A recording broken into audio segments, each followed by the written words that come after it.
Alright guys, doing a little hotel room Flint napping. I'm gonna try to make something out of one of these pieces of Buffalo River shirt.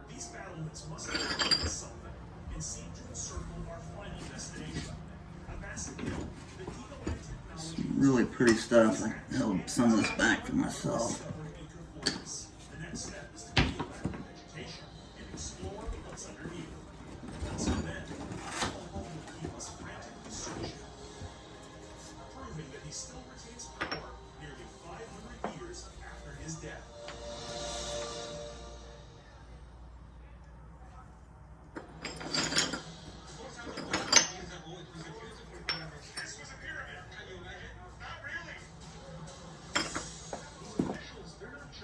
Try this one.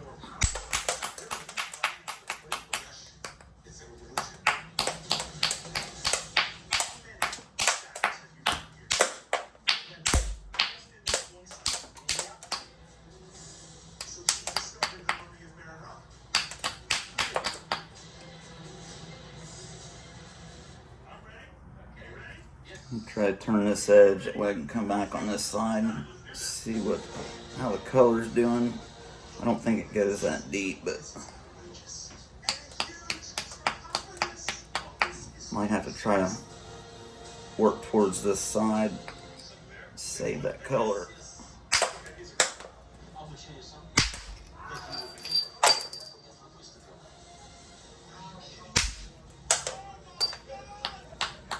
Trying to get this edge back up this way.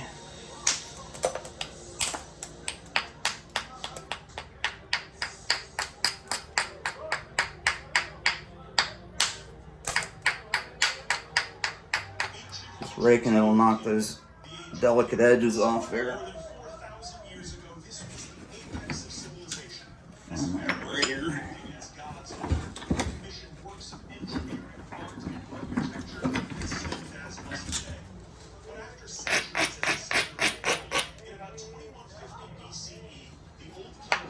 Really try to crack in and remove some of this right here.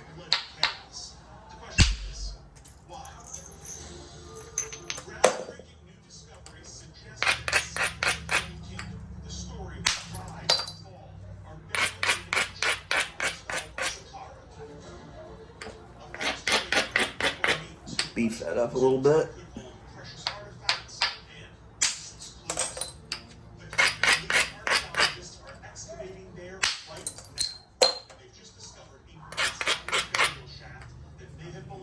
Once I find that color, I'll slow down on taking that mass off. I haven't hit it yet.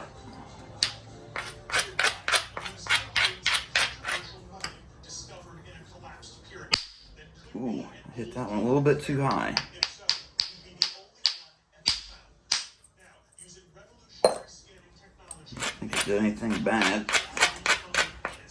Sometimes it'll put a fracture in there and come back and haunt you.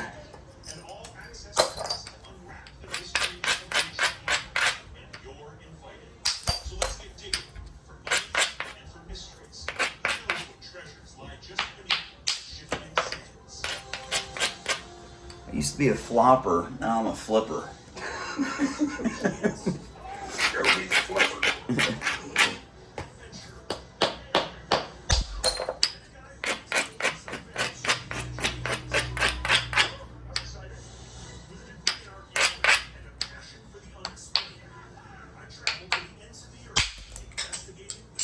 Really drive that energy all the way up to the tip. Getting into the color now.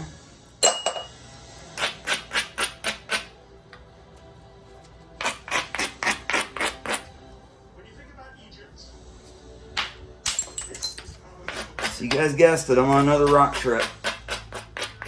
Heading back after some more of that Fort Payne.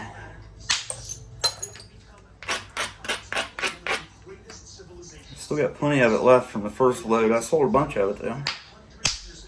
Sold a bunch of bifaces, several boxes.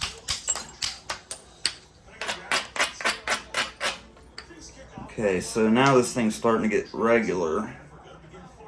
I want kind of a lenticular cross section from here to here with convexity on both sides, so those flakes will travel. They travel better with convexity. It naturally gives the flakes thickness. The more thickness it has, it'll hold together better and travel farther.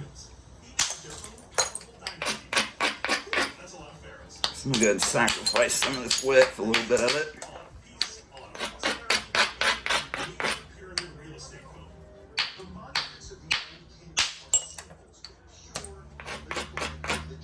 That chalky cortex sometimes prevents them from releasing.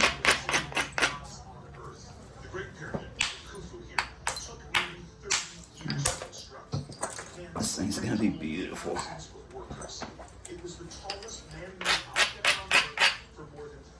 Don't break it.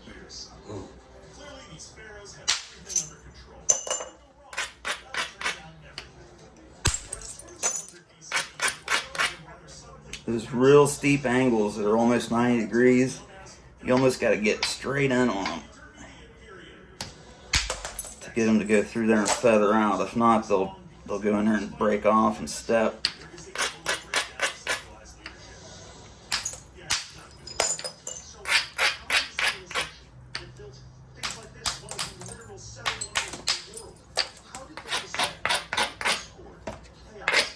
It's important to use your extra width for thinning, but there comes a point when you just want to sacrifice it.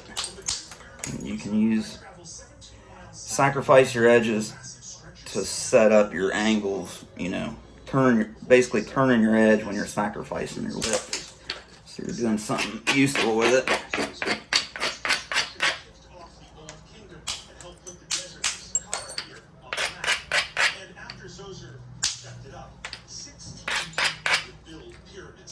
On a real flat surface like this, a lot of times I'll isolate an area just by removing mass in one area or on both sides of an area. It'll raise that spot and it makes it easier to drive that fracture through there and get rid of that thickness. So let's take a flake up here. I took one back here, so that kind of isolated this area right in here. It makes it a little easier to pop off there.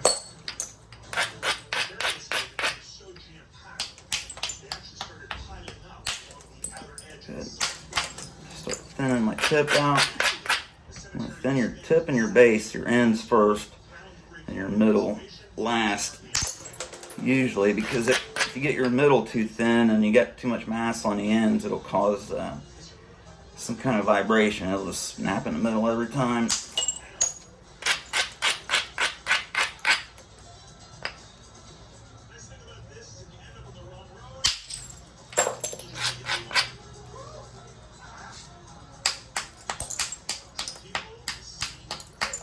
This is heat treated, by the way. It flaked pretty good raw, but it didn't flake nowhere near this good. And his colors weren't that vibrant either until I heat treated it.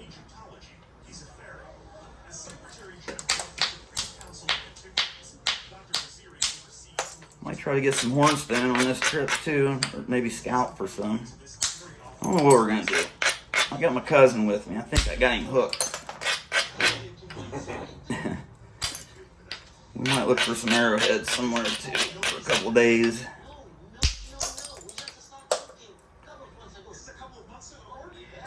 Kind of getting under that color there.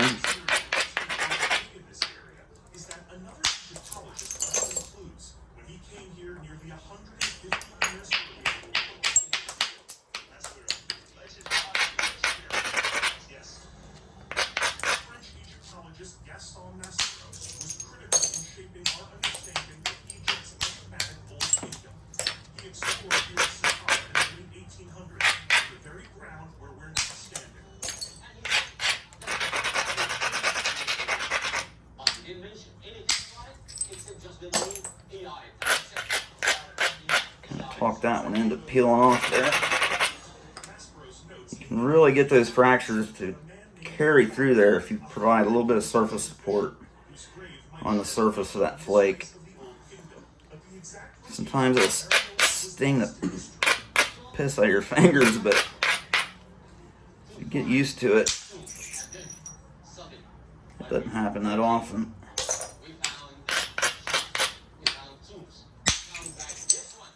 That's a really significant thinning flake there. Really getting that base thinned out. When you start out, you'll be having trouble with your notching. Everybody has trouble with notching. I still do. And you'll figure out pretty quick that the thinner you get your base, the easier they are to notch. So I got to where I'd concentrate on the base and not stop until I got that thing paper thin, where it's just easy to notch. That's where I was messing up. I was trying to thin the middle out instead of the ends. Mm-hmm.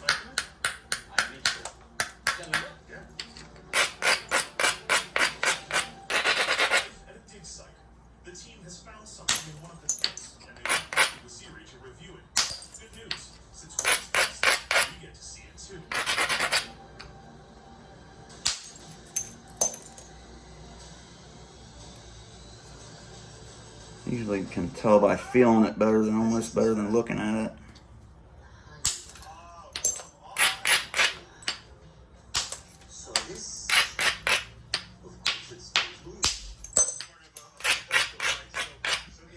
I got a lot of extra width here, so I'm just gonna use it to take some big thinning flakes, turn this edge, isolating areas.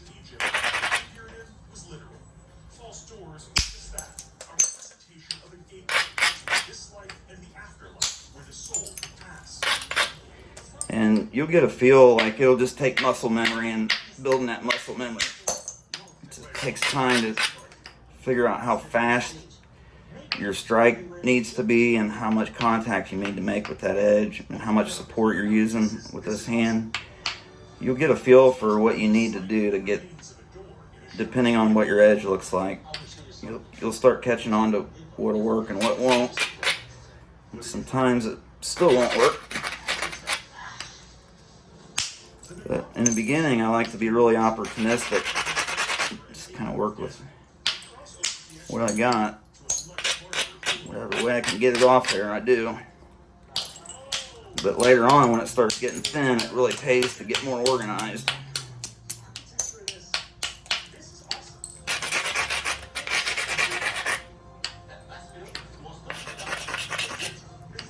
A little bit of cortex left there.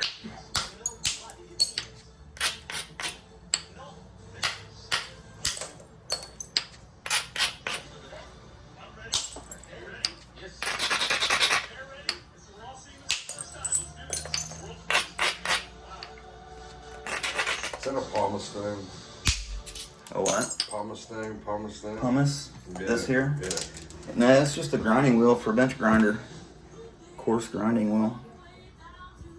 I'm not sure what grit, but it's the coarser variety. You do the same thing with a piece of sandstone or a piece of granite or something. Just want to build them edges. I think I just got used to using the braiders. It does work good though.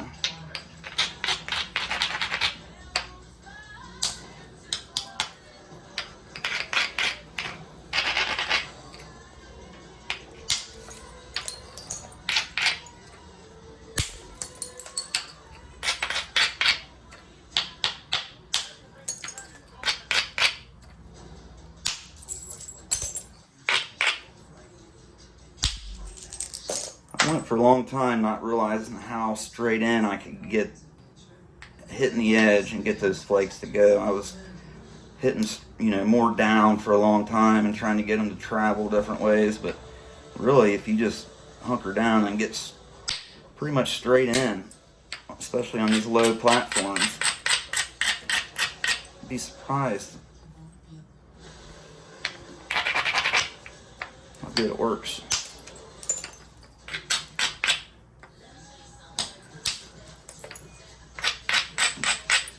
Getting thinner now, so I need to kind of start preparing a little bit more.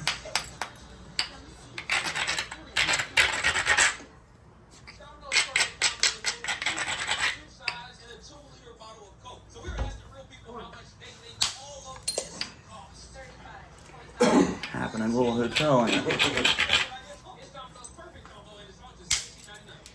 Yes, sir.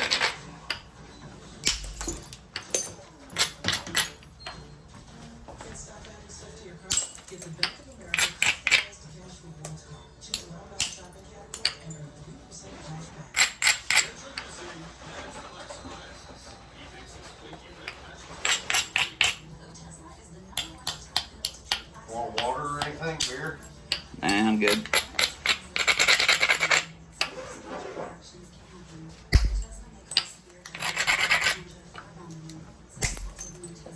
Like, I'm eyeballing this little spot right here because it's got some raised mass right there. I know if I can get a flake to take off from that edge, I can remove a lot of that.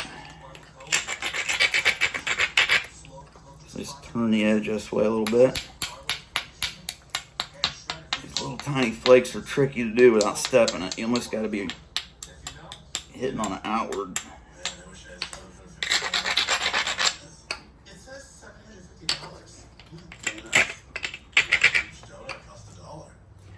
So it gets this mass hanging down right here like a belly. I can probably drive that all the way off there.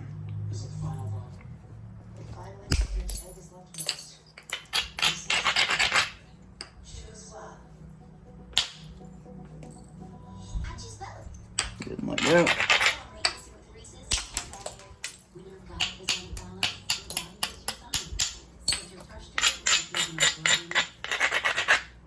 Just constantly turning that edge back and forth.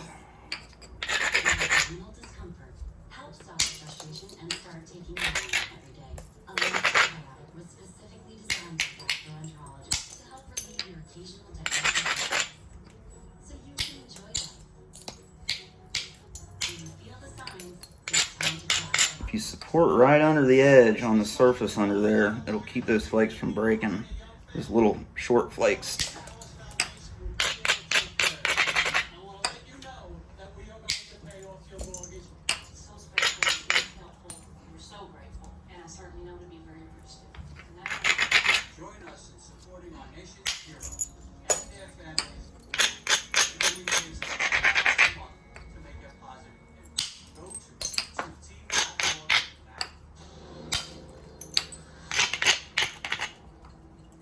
Just set a continuous platform up.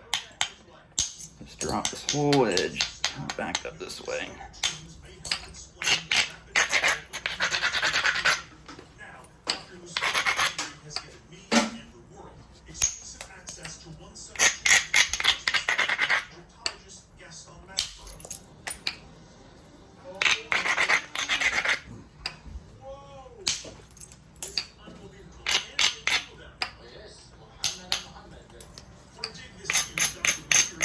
Oh, Jake Webster invited me to be the rock vendor for his nap in Brown County.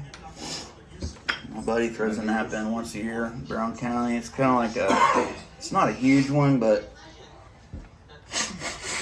there's a lot of knowledge gets shared. Some really good nappers there, including Jake. But yeah, he invited me to be a rock vendor, so I'm gonna have some goodies. Bring some goodies to Jake's nap-in.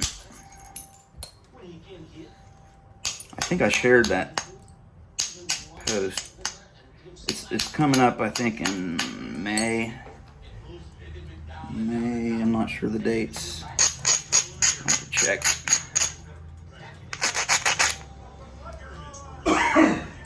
Most of you know who Jake Webster is.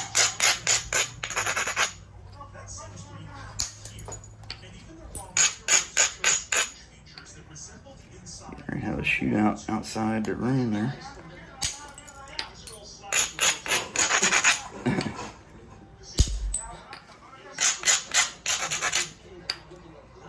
We loaded. We might need to shoot back. Oh, I got full clip. I figured you did. We're taking care of it. All right. I think we get away from 80 rounds.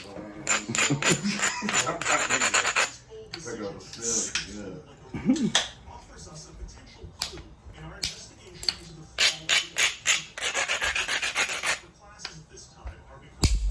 What was that shooting game Duck hunt? Duck hunt. Yeah. Very beautiful scenes. Lots of ceremonial vessels. Yes. And food. This looks like Thanksgiving dinner. Look at this. Yeah, it's not a very good neighborhood. Yeah, the Motel 6. I'm not sure what city we're in. But they don't bitch about your napping. No, not yet.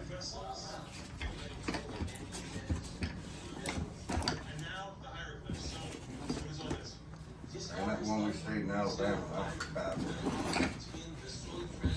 Yeah, it was pretty rough. I know if we keep coming down doing this shit, I'm gonna start fucking scouting where I bring time.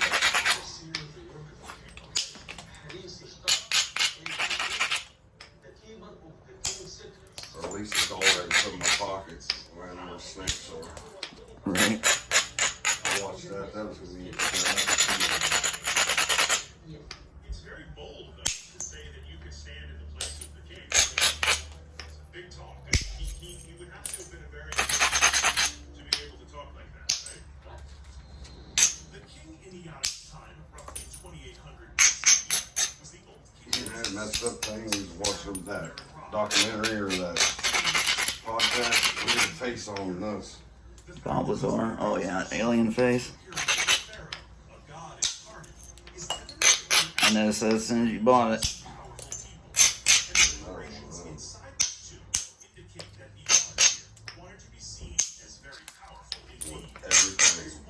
Definitely. And some.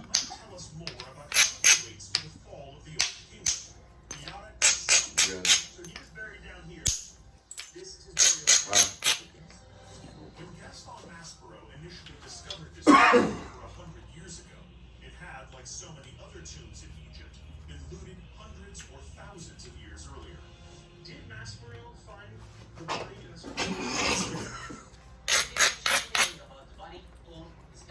Now, do you think there are other tombs here like this?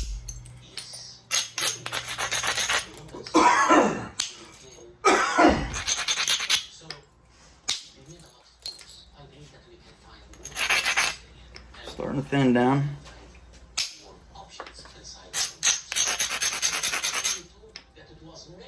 So how many years you been doing this? Almost 3. So who knows what's here? Anything could be. June will be 3 years. The day is getting late. Yeah, I already seen this nut you're gonna learn overnight. No. Hang it up. No, it's not. Definitely not that. First place. This huge rise next to the dig site is no hill. This was once a pyramid. Of the pharaoh Merenab. A lot of people give up. I almost did. You're down here this mountain where we like and fewer faces on the side. Okay, so this was a pyramid. Yeah, that's about where I get. It's snaps right in the middle. Every time. Yes, support them end to end. But I've noticed watching you definitely need something with a head like that. Like a hammerhead or something. Mm-hmm. I know, I feel like this pyramid. Where you can hit it dead on. Yeah. Even if you make the spot you want to hit just a little bit proud on that edge where it just sticks out a little bit, it's usually enough to get all that contact you need. And is this where he came in, this big slumped area? From the north. Like Iata's tomb, which I saw earlier, Merenab's pyramid was first explored by the esteemed 19th Egyptologist Maspero. Next, you're gonna make some of them with sheep. The inside is Let's see how they fly. We'll make a bunch of little arrowheads. Make some shafts. I'd love to get some river cane. I see it all the time down here in Tennessee.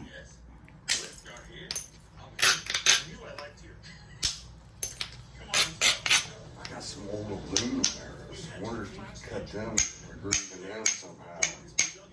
They sell inserts that you just screw in that you can epoxy the arrowhead in the end of it. So you can shoot my fiberglass one. You can, yeah. Which is more impressive, that this has been closed for 20 years.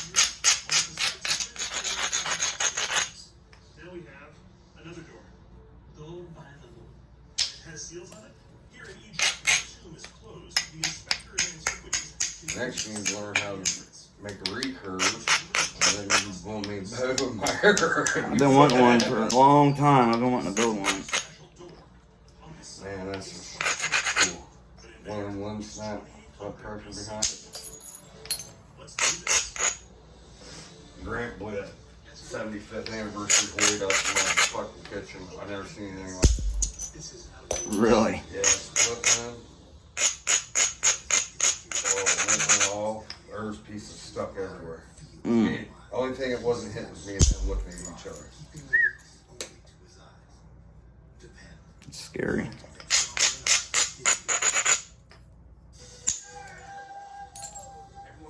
Really thinning that base out now, buddy.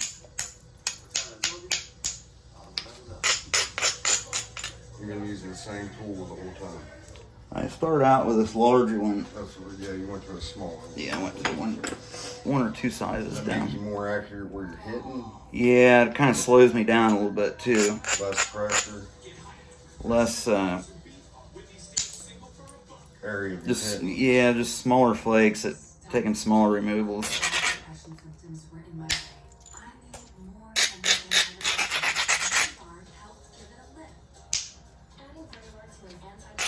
Man, this material is unreal.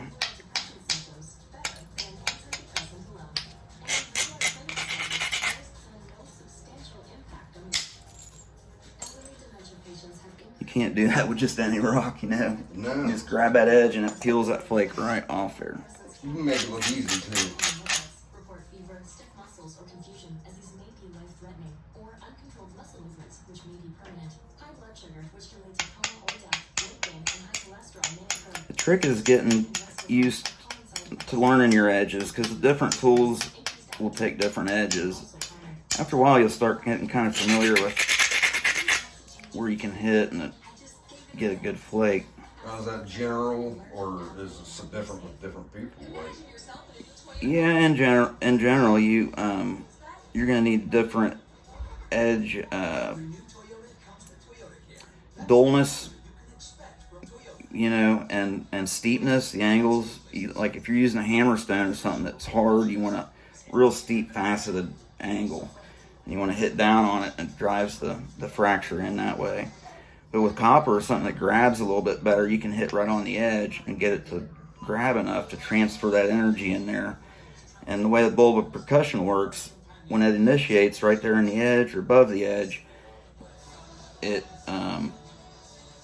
it just sends that single fracture through there and peels the flake off. But you got to have material, enough edge thickness and material in front of the edge to allow that fracture to go, and the flake to have enough thickness off the get-go to travel.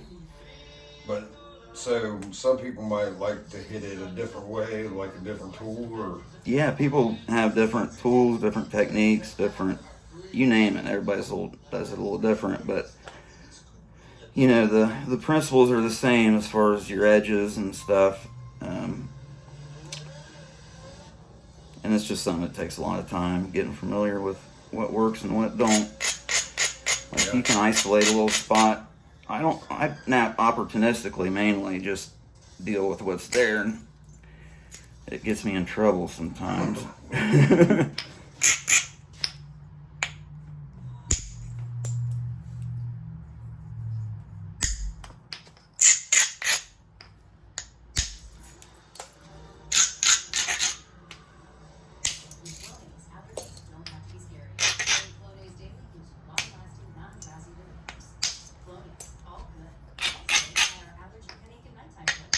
An alternative to pills is a clinically proven arthritis remediation with PTSD to target the source of pain with non-steroidal anti-inflammatory medicine directly at the source. OPEC, the joy of movement.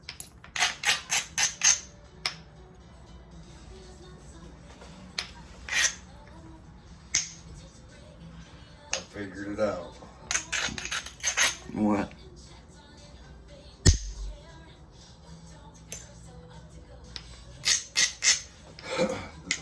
Use a fishing pole fiberglass or something for the handle with a spinning head on it, like a microphone head. That way you would feel the hell. Oh yeah. Nice G Loomis handle. Yeah, pink. Copper You'd be able to underneath. feel that shit going through there. The feedback's real important, being able to feel what's going on and listening. It really is. I think a lot of people don't realize how important it is. Because a lot of people nap with the underleg indirect percussion type thing, and that robs a lot of that feedback from you when you're putting you're putting your tool under your leg and hitting it with another tool. You're losing that. You're not getting that feedback. Right, you're not. It's not. Feeling the resistance that you need and stuff. It's like that bat when it hits the ball. Ding. Exactly.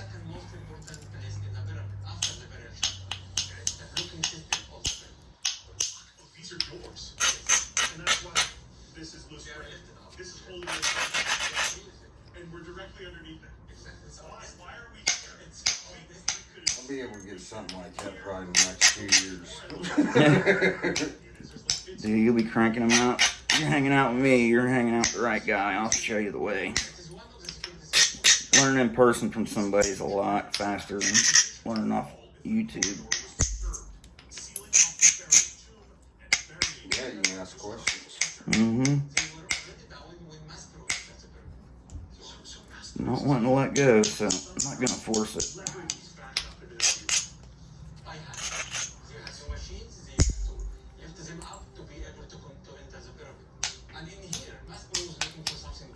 It's getting pretty close to being ready to notch. Pyramid texts are the oldest known religious Notchy, notchy. literary spells inscribed in the Old I Kingdom. think I might wait till I get a little better light. World of the gods. In the 19th century, I just had to do a little direct percussion, a little Flint napping, man. Jones and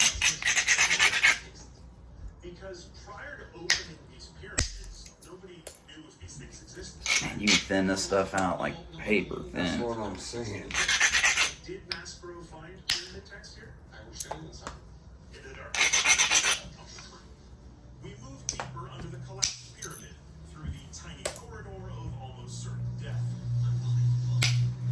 Until it opens up to this. I think I'll call it good there before I get carried away. Alright, quick video for you guys. Catch you all in the next one.